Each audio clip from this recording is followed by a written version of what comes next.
Everybody, welcome to Packet Protector, the podcast at the intersection of networking and security. Today we are talking about web application security, and web apps have always been tricky to protect. They're meant to be accessible over the internet, which exposes them to malicious actors. They're designed to take end user input, which can be manipulated for malicious purposes, and they're handling sensitive data. Then you've got the rise of public cloud and microservices architectures that's added new layers of complexity to the web app stack.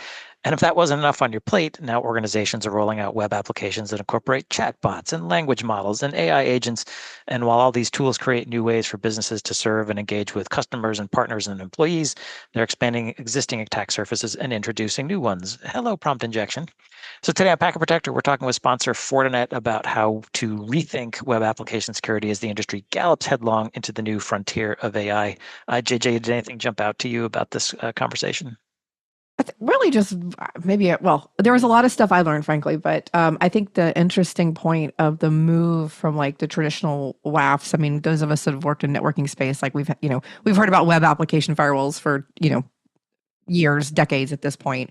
And that move to not just the app consideration, but everything else around it, like the API protection and what that means. And not just, these aren't just little checkboxes. It's kind of like its own competency and its own feature set. And then some of the work they're doing around AI security, like how they're using AI for some of the defensive models and detection, but also actually securing AI and LLM for the customer so that, one of the things we don't think about is, the money component of it, that, unbound consumption, as well as, data leakage, et cetera. Right, a token-based attack to sort of use up these Mhm. resources is something that I hadn't thought about, but Fortinet is. Yeah, so if you were thinking like I was that web app security is just SQL injection, no, it's not. There's a lot more going on here. So we're going to dive in. Our guest is Ben Zilberman. He is Director of Product Marketing at Fortinet.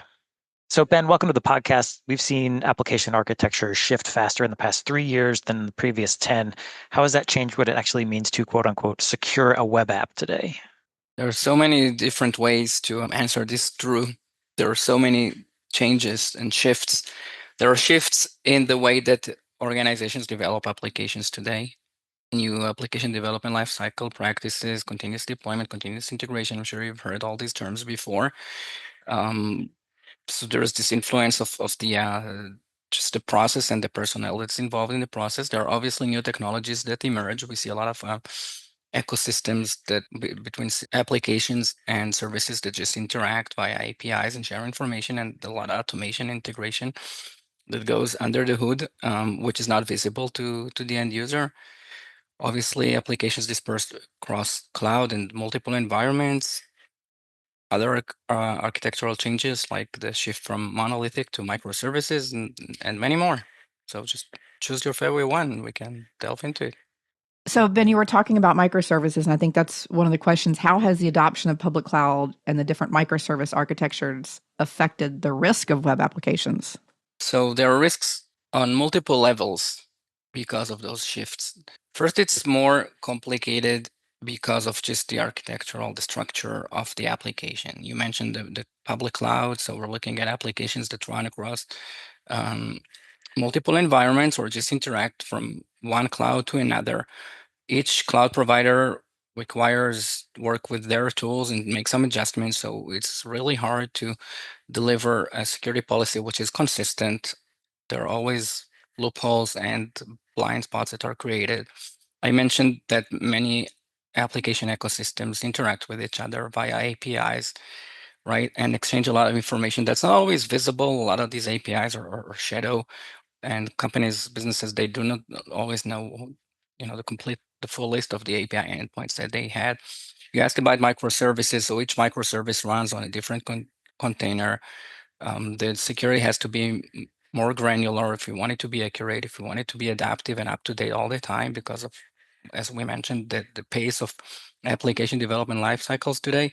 It's really hard for the security team with their limited resources to stay on top of all these threats. And then we see the attack surface growing and we see more blind spots, which usually, are translated to potential threats, exposures, and obviously being exploited by attackers. Is there anything in particular about, I'm thinking microservices specifically because of that ephemeral nature that makes it even harder to get even the visibility you would need to provide some kind of security or security policies in a microservices architecture?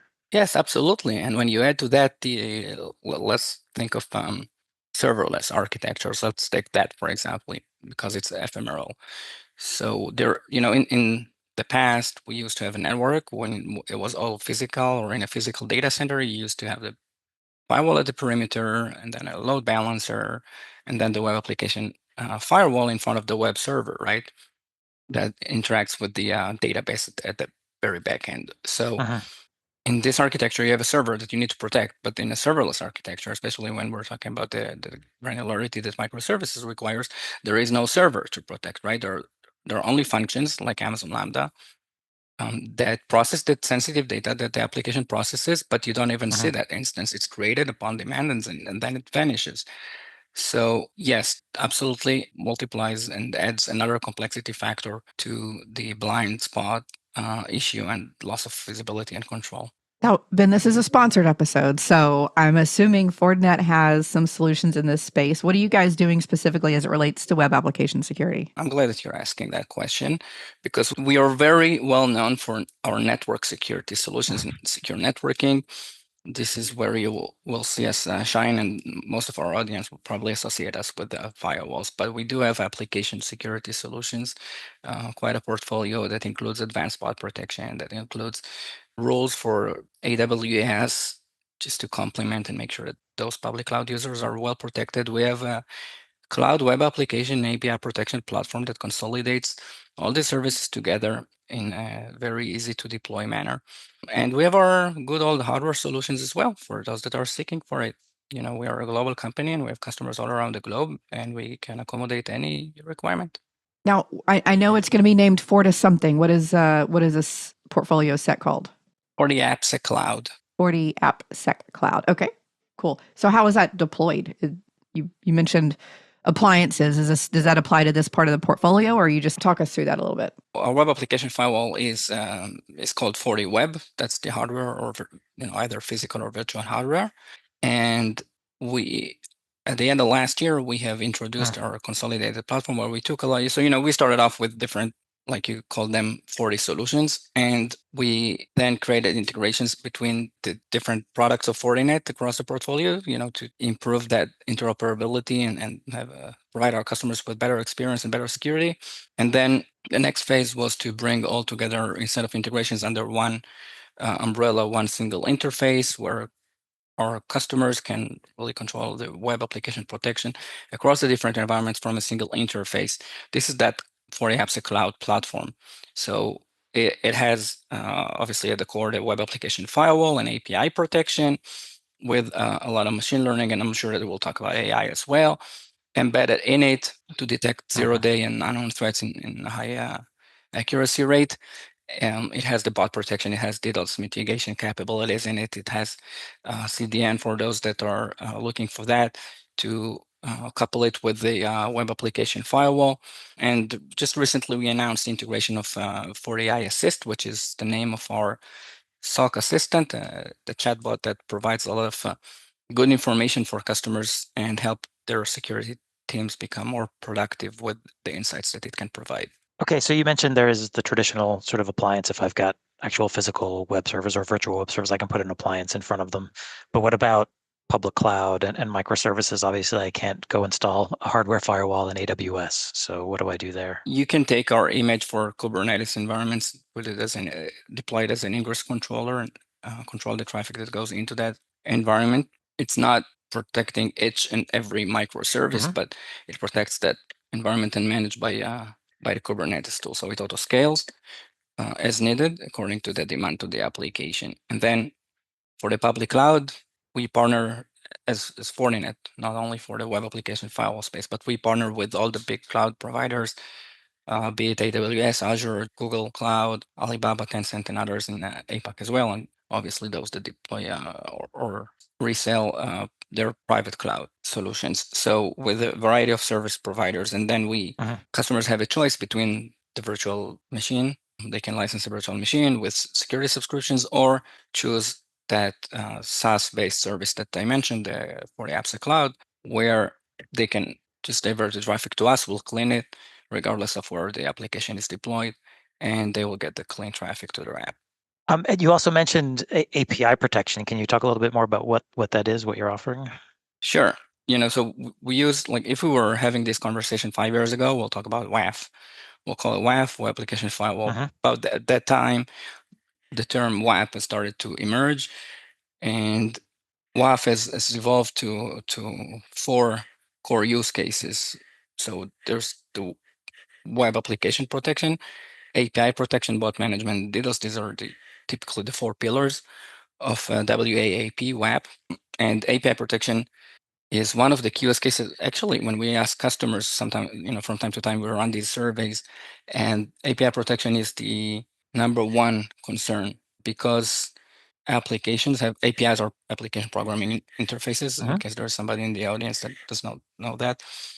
And if you look at application development stacks today, or even where web applications are deployed, right? We know the websites, this is the front end of the web application. Mhm. But behind it, there is a technology stack that will make it run and perform as to meet the user experience expectations, right?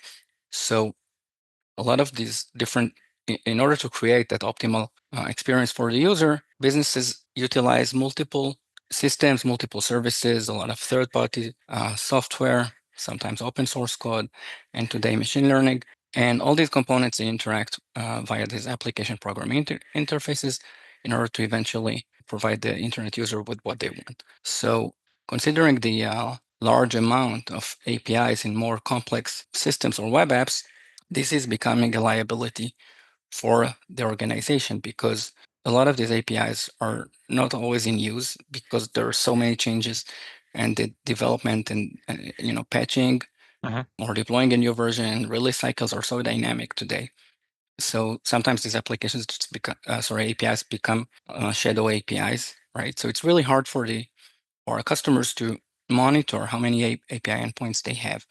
Then it has become a prime target for attackers, because web application firewalls could protect the application from certain attacks pretty well, but not the API. So we saw a surge in attacks targeting APIs. And the reason I mentioned the four pillars of WAP is that if back in the days we used to have the OWASP top 10 list of risks to web applications, Mhm.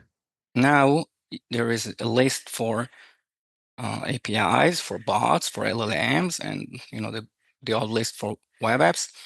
So there are a lot of lists, a lot of threats that you need to follow. Is the threat that I, as the application developer, may have set up some APIs because I wanted to expose some capabilities, but the application developed over time, and I don't want those capabilities exposed anymore, but those APIs are still available, like those calls could still be made. Is that what you're looking for?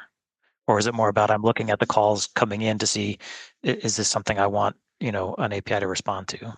So those calls can still be made, and Mhm. a potential threat actor might find the right token to reach the application and perform some sort of an HTTP method, or try to manipulate it in some way. And we need to enforce the protocols, enforce the schemas, make sure a particular user is only connecting with the or communicating with the applications in the part and that we want to, and does the action that we allow.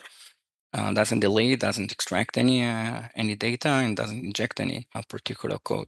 So Ben, what I think I just heard is that we've kind of shifted in the industry from what we would consider a traditional WAF, like web application firewall technology, into, you described it as WAP, which I think is web app and API protection. So that's kind of one shift. And I guess the other shift is this use of AI and LLM on the back end to help parse through all that data. And I know some of the marketing slicks that we see, Fortinet talks about being AI embedded and AI ready. Can you unpack that for us and explain what exactly that means in practice? Yes, sure. But maybe before I talk about Fortinet, I want to reiterate the complexity of WAP using an example. So imagine that, well, I don't know about you guys, but when I was a kid 30 something years ago, when I went to the grocery store, my parents sent me with a list of the 10 basic things, right? Milk, bread, eggs, and so on and so forth, right? Cheese, right? Now, Mhm. imagine that in the family, you have like 5 lists, right? Because one is vegan, one is keto. Then you have your, right? You know where I'm going with it, right? So Yeah. that's the same situation with security folks that need to protect their web application. So they have the list for a web application. Now they have the list for 21 automated threats. These are the bots. We'll talk about bots. The top 10 risks to LLMs that just emerged. And now everybody's kind of scratching their head. What am I doing with the LLMs? Everybody's using them. How do I protect it? How do I protect my apps? And the list to APIs and so on and so forth, right? I love that analogy, Ben. Now, anybody that knows me, including my family, would never trust me to go to the grocery store unattended. So that's never happened to me because I like food a lot. But that's a fantastic analogy. I'm glad that you like that. And now to answer your question, what do we mean by being AI embedded and AI ready? So we were analyzing the AI space for quite a while. Now, let's be honest with ourselves, right? ChatGPT emerged into everybody's lives 3 years ago, but we have been using machine learning and security technologies for at least 15 years, right? We're talking about machine learning and web application firewalls for at least 10 years, which is some sort of an AI, right? But the situation today is that this term has become so broad, so we have to simplify it to explain it to ourselves and to explain it to our customers. So long story short, we put it in 3 buckets. We're looking at AI Protect, which is how we're embedding AI in our security solutions. How are we improving the security? How are we improving detection and response? Better detection and better response to threats. Then the second bucket is the AI Assist. That's like the tool that I mentioned before, where you have the chatbot that helps you analyzing suspicious incidents, recommending policy updates or mitigation or remediation actions that help the team focus on the more severe or potentially impactful threats or risks.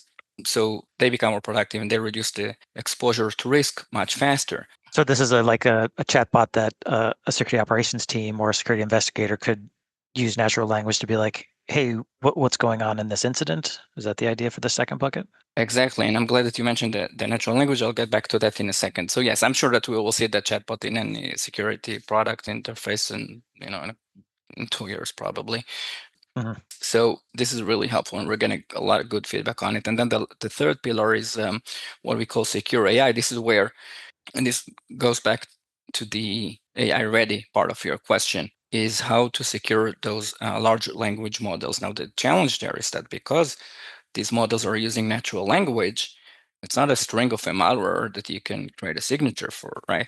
It's much harder to understand the potential prompt is a threat. So when Fortinet says that it's AI embedded and AI ready, we mean that we have AI across our portfolio. This is the main focus of our development teams across their portfolio. So, I'm the expert for application security and application delivery, but I know that for a fact that across the full Fortinet portfolio, we're embedding more and more AI-based capabilities for detection and response, for quick analysis, for correlation between events that may look benign, but are actually part of a threat campaign or attack campaign, right? And then, like I said, the AI ready part is protecting those large language models and developing solutions and technologies that will accelerate the AI adoption securely. It's interesting because you're introducing like an LLM capability, an LLM chatbot up front, but that by introducing that to help the customer, it also does create new attack surface, right?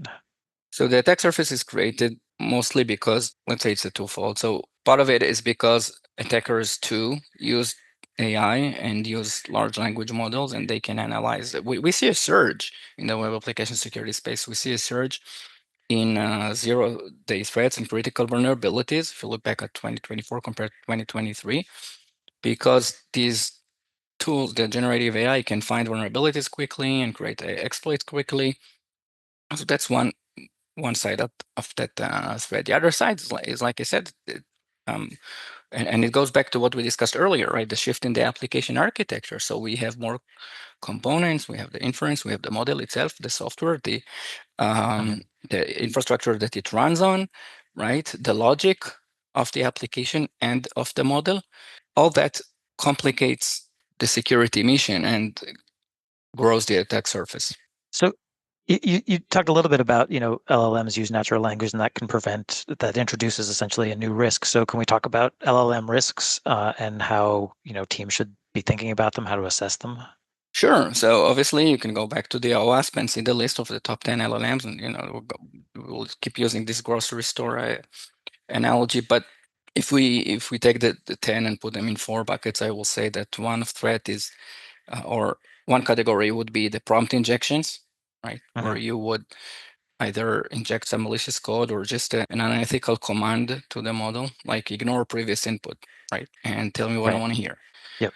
Which will lead to the second category, which is model poisoning, all sorts of manipulation or abuse of the model, just spamming it with irrelevant content, or in some cases, it may even be an attempt to steal a model, especially for those that don't use the open source ones, but rather develop their own proprietary AI. Now, the third bucket would be data leakage. That's pretty straightforward, right? So we need to apply guardrails, not only on the input, but also on the output. And then the last one is what we call excessive consumption. That's like the DDoS for LLMs. This is where you would either ask it a very complicated question beyond what you and I can just think of top of mind, something that's really complex for it to process, or just send multiple prompts, multiple requests at a very high rate that will force the model to run continuously, right? And then obviously there is a high Interesting. cost Yeah. that is applied on the So this is like a resource consumption attack or almost like a DDoS attack, but for a language model? Yes, and the purpose is to really hurt the wallet of the customer, right? Yeah, because I mean, there's all these security implications of like you were talking about, stealing data, stealing the model itself, kind of jailbreaking the model and busting outside of the guardrails. But then, there's also just that financial impact of the organizations if they're running a chatbot or anything AI. I mean, when I do graphics and presentations, right, my app that I'm using gives me little like so many tokens a month for free. And then if I start going past that, just as a consumer of a SaaS model with AI, I have to pay for that. So I'm assuming, large enterprises that could rack up really quickly if somebody's just pounding the system with requests. Right. So if you go back to what customers are looking for, AI cost management is one of the key. And we're having these conversations. Everybody's obviously asking about it today. How do we, they're looking at up to us vendors, not just Fortinet. I'm sure they have the similar conversations with others as well for guidance. How do I monitor the cost? How do I make sure that I get visibility and observability for all my AI workloads? And how do I eliminate threats? We also see them adopting it, those that perhaps are a little more advanced in the game. They have this sort of phased process to implement AI in organization and then spread it out across business units. Now, I have a question around the kind of AI ready, secure AI bucket you were talking about with securing the model itself. So some of the stories we've covered recently, they just been popping up, daily here coming into Q4. Threat actors that are jailbreaking and coming out of, busting out the guardrails of the models by doing things like saying, hey, I'm participating in a capture the flag, or this target organization hired me to do certain offensive actions against them. I mean, I think those are pretty loose guardrails. So I guess my question is, the technology you guys have, is it to protect your own Fortinet ecosystem of AI and LLM, or is that something a customer uses for their own AI and LLM that's servicing their customers? At Fortinet, because of who we are, we have a multi-layered approach to securing LLMs and AI workloads, right? So if a customer wants to build a data center just to run AI, or a service provider wants to resell AI services and build a platform to resell it to their customers, so we can provide everything, right? I will not go into that, but from the too much, but from the firewall through the load balancers, switches, whatnot, and then at the very core, the AI runtime security, right? And that's the second part of the answer, which we recently introduced a solution that does exactly that. We deployed in front of the large language models, and it applies guardrails on the input and on the output to prevent data leakage, to prevent jailbreaking and prompt injections and excessive consumption and all that. Having said that, what we want to make sure is that we allow the model to learn and to perform the way that it was designed to, right? So if there is some failure in the logic or in the response, or that's based on the training, we're not getting into fixing the training of the model, right? We just want to apply the security guardrails to make sure that the communication is safe. And we and everybody else in the industry, I guess, we have to define the rules of the game ourselves, because regulation is not there yet as far as AI, right? We have a lot of regulation around privacy laws, but not too much on AI adoption. Not Yeah, standard, at zero, least. at least in the US. So, should organizations be thinking about whether it's LLMs or even AI agents as web apps, as sort of the model in their heads for thinking about, okay, how am I going to protect this? Or should we be thinking about it in a different way? Organizations should know where we're heading. Okay, I imagine, and sometimes I like to, tease salespeople with it and see them feel uncomfortable. But I think we're heading to talking to a data scientist in every security team a few years from now, because everybody will come and pitch AI, and we will need someone that will be able to make a distinction between the AI of vendor A, vendor B, and vendor C, right? So that conversation is going to be much more complicated, and like us here and everybody around us, we will learn to work with AI on the go. So organizations have no choice. Their employees are using AI, whether they have a policy or not, whether this policy they created it themselves, or they were looking for the regulator to come up with some guidance or guidelines around it, which, like you said, regulator, well, you didn't say that, I'll say that. Regulator is always last to the game, right? By the time that there is regulation, the market changes so much that we Right. need a new regulation. But to your point, so organizations should demand from the vendors that they will deploy and integrate AI capabilities into their detection, into their analysis tools, right? So they can provide the business context of an incident and an event, and the potential impact of it, and then the remediation guidance or recommendations. This is what I would say the organization should expect from vendors in terms of AI. And the flip side of the coin is the fact that they are running AI workloads and they want to protect their investments. They're making large investments in AI capabilities at the back end of the web applications. So applications are utilizing those large language models to provide better service to their customers, right? So this needs to be protected as well. So LLMs are being sort of integrated into the traditional web application stack. Is that what you're saying? Yes, that's right. Okay, so that then needs to be part of your risk management considerations. Right. And we're at the beginning, right? We're looking Yeah. at LLMs that interact with the user. Soon enough, we'll have agent-to-agent communication. We'll need to protect MCPs. It'll get more complex. But Yeah, that's yeah, we haven't even talked about MCPs and other agent-to-agent protocols. that's future. So for organizations, kind of struggling to get their arms around this right now, what would be on your checklist for, rolling out a realistic or sustainable web app security stack, including these AI considerations? I will look at it from the customer point of view and their challenges, right? The first challenge is the tool sprawl. The second challenge is the fact that the application are dispersed across different environments. The third challenge is the short skill that they have, or dependency on skills and or resources. And overall, not everybody has large resources. Majority of the companies do not. And the architectural changes and all that, right? So what do they want? They want visibility, they want simplicity, they want consistency, and obviously, above all, they want coverage. It's not security coverage is not what will drive them to make a choice, because of all these other challenges they have, right? So sometimes it will be the operational challenges that will lead the customer to choose a solution. But overall, these were the expectations.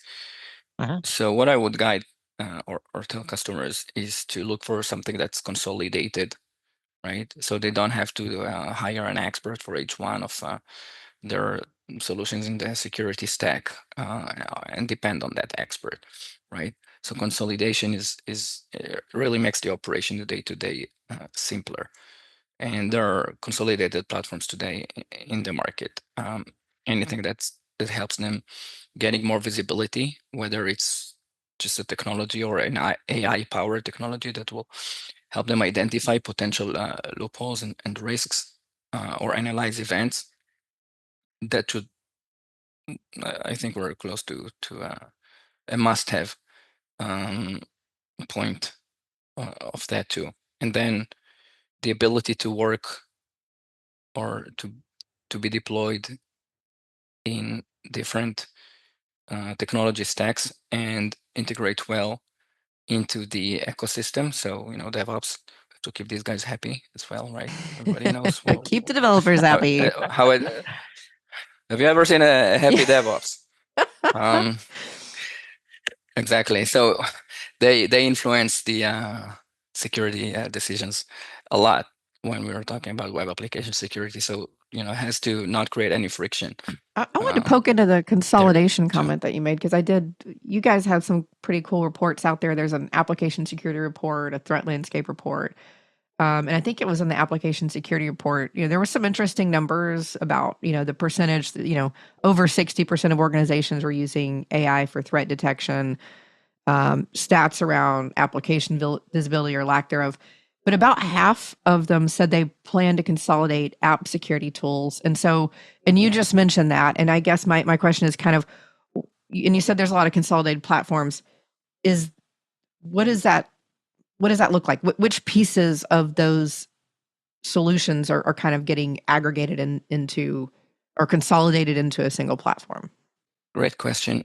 Typically, and that's the way our industry has evolved ever since, is that there's a new threat, and then there's a new startup company, and then there are a few others, right? And it used to be a new box that you would buy. It used to be a new box. Now it's software. new software, right? Yeah. And someone has to operate it, right, and learn how to.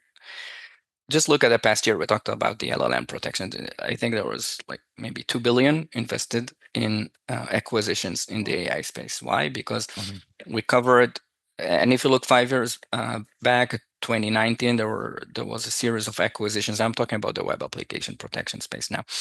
A series of acquisitions in 2019 of bot management companies, right? When that has kind of become a thing. So now it's the AI. So there are so many different tools, and it's hard to manage everything.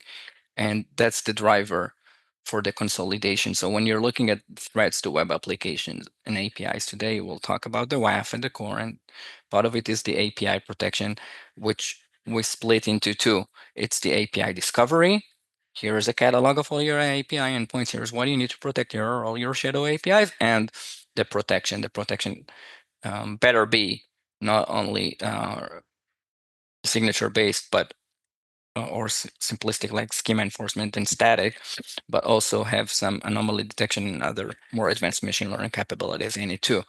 There has to be bot protection. I can talk about bots and the threats, and I have some cool stories there too. I don't know if we have time, but bot protection is important because we're looking at the more sophisticated bots today that can rotate between browsers and IP addresses and device IDs and whatnot in order to bypass the security solutions. And moreover, some of them can mimic real human behavior, create some fictitious mouse movements, or navigate the app in a certain flow, or create fictitious keystrokes and bypass the security enforcement measures that are there. So bots are also part of the capabilities of that consolidated solution. And DDoS, we don't see a lot of layer 7 volumetric layer 7 DDoS, but we see a lot of low and slow attacks and other ways to bring the app to fail, whether it's a high CPU consumption or memory depletion or things like that. So all these different components have to be in this unified platform. You also mentioned visibility, and that Fortinet can provide you visibility whether you're doing the traditional appliance, a virtual appliance, a cloud delivered service, and so on. Yes, that's correct. Yes, we have a cool tool which we call Threat Analytics that helps customers with two things. One is correlating between what may look like benign events and drawing a potential threat or making it distinction between threats and real users. And the other thing that it does is that it aggregates a lot of logs and alerts into a handful of actions. So if there is this one rule that's not configured right and created 500 log or 500 alerts instead of going through all of them, we'll just tell the customer this is what you need to do, and help them kind of stay on top of it. All right, I have one question, Ben, for you. You ready? I'm Okay. listening. So I Bring think it when a on. lot of professionals hear, consolidated platform and one vendor is trying to do a bunch of different things in different buckets, the first question that comes to mind is, are they doing a good job integrating those capabilities and those disparate kind of feature sets in the portfolio? So how do you feel like Fortinet stacks up with, being able to execute on that as having like a single, platform and central portal for these different, all the letters that we've just said, hey, we need these capabilities. And what about Fortinet makes you, if you think you're good at that, what about Fortinet makes you good at doing that? So we get that question a lot. I'm sure a lot of the market leaders in this space that have broad portfolios and have gone through acquisitions and developed different solutions get that question a lot. And I think that the one that should answer is not me, is the customer. Some customers will say that they want best of breed of everything. Some of them will say that and will have the budget. Some of them will say that and will have to make compromises. Other will say, no, I want simplicity, or I want, I don't know, I have more interest in being best of breed in this type of threat. For example, let's look at airlines or entertainment providers or accommodation. Everybody that sells something online, they have an issue with bots that can scrape the content. We had a customer that it was an airline, and bots just held about 30% of the tickets. So at some point, that was a few years ago, and planes were just flying half empty and they lost money. So some customers will say, oh, okay, so I need the best of breed solution for that. But I still want to have a consolidated platform because my team is limited with resources or staff or whatever, right? So there is no one single answer because it really it's different between different customers. I will say this: we see a lot of companies in the space that offer consolidated platforms. Some of them are based on acquisitions, and then the different components don't play together well, or they have different interfaces, right? And sometimes the experience is, there is some friction in the experience, right? Without going too far with that. I think Fortinet, since we develop everything in-house, so we also make sure that it ties well and plays well together in an orchestrated manner. Like I said before, we started off with different solutions, then we created the integrations between them, which we call the security fabric, and then we moved it under this one umbrella, right? So I think this is how we're different, because everything is developed in-house in an orchestrated manner. So you don't have all the separate products that are kind of bolted and Frankenstein with different product manager and teams, and that just kind of basically, the logo at the top changes after an acquisition, but basically you're just dealing with several different products at that point. You guys don't do that. Right. So I think that in the web application and API protection space, I didn't call it a Frankenstein, but yes, we're different there. Yeah, so I think my perspective is that Fortinet is known for having FortiOS, which essentially runs pretty much all of your security capabilities, but you also have the security fabric because you need to incorporate sometimes third-party pieces into that, so you can provide soup to nuts if the customer wants, but you can also integrate when you're coming into a situation where a customer has other products deployed. Yes? Yeah, great question. So indeed, Fortinet has created the security fabric, which is our way of integrating the different Fortinet solutions, from access management to firewall to web application firewall to sandbox to load balancing, to you name it, via our proprietary protocols, and we can share information. For example, in the web application firewall can provide the firewall with some bad information about bad IPs, and then you can block it at the perimeter, right, instead of going all the way, or it can integrate with our sandbox solution to prevent malicious file uploads to the app, right? These are just a couple of examples with our DAS tool, dynamic application security testing, to get information about vulnerabilities, and then the team can immediately patch those. So this is how we integrate with the security fabric, and there are other use cases as well, right? And we also integrate with common tools in the technology stack and with the native tools of the public cloud providers. So there are a lot of ways to deploy our web application API protection in different environments. All right, so Ben, one more question. I'm going to ask you to look into your crystal ball here. We've talked a little bit about things like bots and AI and so on. Do you have a sense of where this whole web app security thing is going? All right, let me put my hands on the crystal ball, see what I'm getting from it. We could get tarot cards out, Ben. You want some tarot cards? Yeah, sure.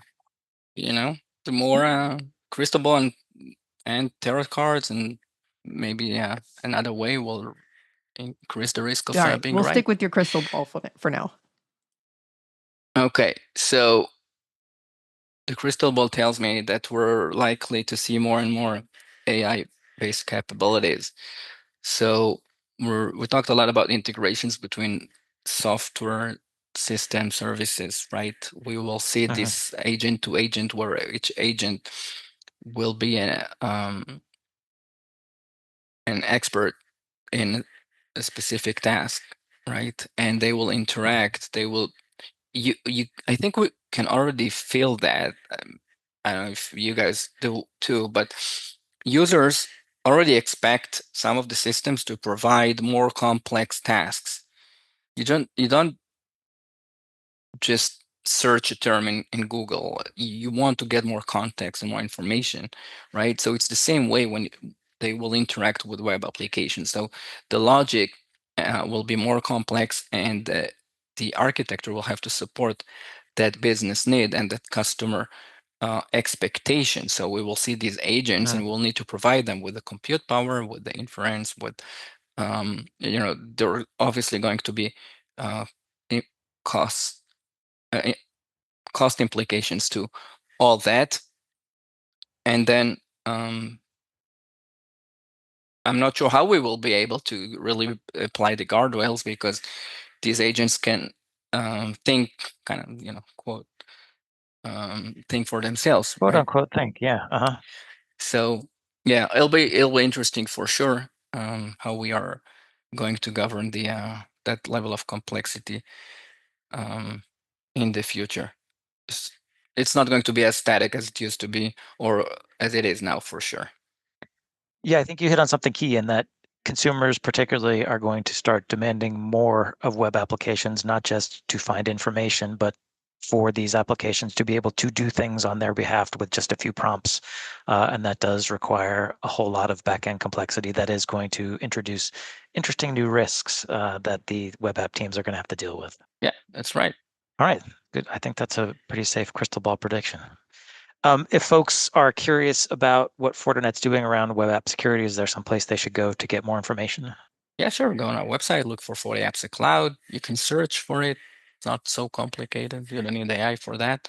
And get the information and watch the videos, and obviously reach out to our original Fortinet person, and we'll be happy to help you out finding out more.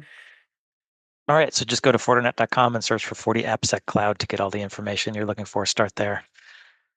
Yes. Thank you so much, Ben, for being with us, and thank you to Fortinet for being a sponsor. Sponsors make everything we do here at Packet Protector and at Packet Pushers possible. So really appreciate you being on here, and of course, we appreciate our listeners listening as well. If you want to hit us up with a question, a comment, or concern, you can go reach out at packetpushers.net/fu. We do love follow-up and feedback. So if you've got questions or concerns, we're happy to get it. As always, thanks for listening.